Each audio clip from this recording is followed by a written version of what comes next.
Herzlich willkommen bei Französisch für Profis. Hier erkunden wir für euch und mit euch auf der Grundlage von authentischen Sprachdaten, wie Französisch tatsächlich funktioniert. Grammatik, Wortschatz, Aussprache. Auf dem neuesten wissenschaftlichen Stand, aber einfach erklärt. Gerne auch zu euren Fragen und mit eurem Feedback.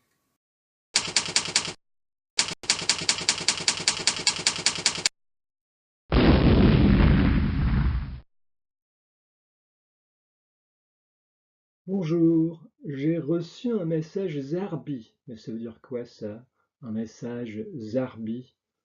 Ça apparaît plusieurs fois dans notre corpus. Une phrase tirée directement de notre corpus francophone, du français parlé en France. Donc apparemment c'est un mot assez courant, mais que la plupart des Allemands, des apprenants allemands, ne connaissent sûrement pas. Euh, Donc ça doit faire partie peut-être d'une espèce de code secret. Zarbi, eh bien, c'est du verlan, c'est-à-dire on dit les choses à l'envers. Le verlan, ça consiste à dire les choses à l'envers, umgekehrt, euh, et donc bizarre, on inverse les syllabes et ça devient zarbi. Donc bizarre, ça veut tout simplement dire zarbi en verlan. Le verlan fait donc partie de ce qu'on appelle les langages codés. À l'origine, donc, on pourrait dire que c'était une espèce de code secret dont seules les personnes initiées avaient la clé. Et les prisonniers, par exemple, l'utilisaient pour que les gardiens les comprennent pas. Euh, donc le procédé le plus simple du verlan, ça consiste à inverser l'ordre des syllabes, mais il y a d'autres procédés qu'on va voir tout à l'heure. Le verlan n'est pas du tout nouveau. Il remonte au XVIe siècle et il a connu une véritable renaissance après la Deuxième Guerre mondiale, surtout dans la langue des jeunes. Mais on ne peut pas attribuer l'invention du verlan aux jeunes des cités, aux jeunes des banlieues, généralement d'origine immigrée. C'est pas vrai du tout. La réalité est beaucoup plus complexe, mais comme cette vidéo vise une fin pratique, je ne vais pas rentrer dans les détails. Donc ce verlan a fait naître pas mal de mots qui sont ensuite rentrés dans le langage courant, comme keuf par exemple, ou meuf. Keuf, ça veut dire flic, donc policier. Meuf, ça veut dire femme. Mais ce processus est quand même un petit peu essoufflé ces derniers temps. Et ça vient probablement du fait que les rappeurs, donc les gens qui font vraiment bouger la culture des jeunes, ils ont un peu changé de registre. Ils considèrent à présent le verlan comme un peu ringard, un bisschen altmodisch, et ils l'emploient moins souvent dans leurs paroles qu'avant. Et puis on assiste aussi à un renouveau d'intérêt pour les langues maternelles parmi ces jeunes des cités. Donc, ils ont davantage tendance à utiliser maintenant des mots qui proviennent de la culture de leurs parents.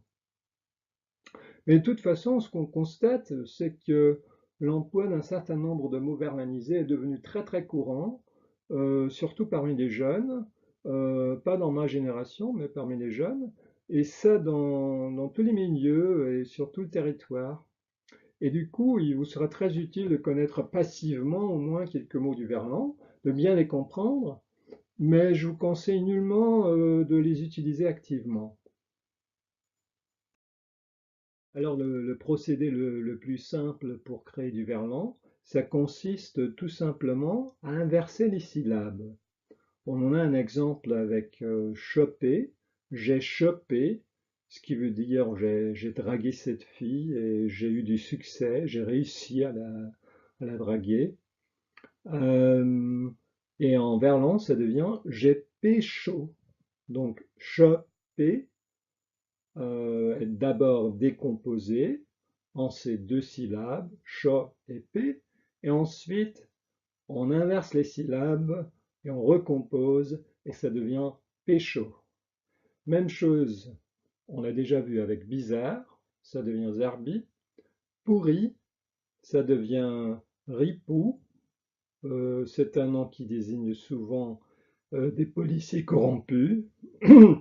Il y a un film assez célèbre qui date des années 80 et qui s'appelait Les Ripoux. Laisse tomber, une chanson célèbre de Renaud. Laisse béton, ça devient laisse béton. Vas-y, ça devient Ziva. Et une racaille, c'est-à-dire un criminel, un petit délinquant, ça devient une caïra. Donc avec les monosyllabes ouverts, ça devient encore plus simple. On inverse les phonèmes tout simplement. Donc fou devient ouf. On dit souvent ah mais c'est un truc de ouf, c'est un truc fou. Fond ou à fond devient adonf. Donc à fond, ça veut dire intensément, mettre la musique à fond, un volume très fort, donc mettre la musique, mettre la zik à donf.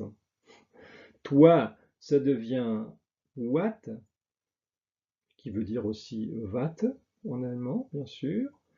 Et chier, ça devient yesh. Alors, ce qu'il y a de plus complexe dans le verlan, ce sont les monosyllabes fermés, c'est-à-dire des mots qui commencent par une consonne, suivie d'une voyelle, et après il y a encore une consonne, comme par exemple lourd. Pour ces mots-là, on ajoute un E, c'est-à-dire ce qu'on appelle un E muet, un E caduc. Donc au lieu de dire lourd, on dit loureux, et après on inverse. On inverse les syllabes, et ça nous donne relou. Donc lourd, relou. Noir, renois. Black, que blas. Mec, comme. Femme, meuf. Tronche, chetron, c'est-à-dire le visage. C'est déjà un mot d'argot, tronche. Alors, comme je l'ai dit au début de cette vidéo, il suffit de connaître passivement ces expressions du verlan, ces expressions verlanisées.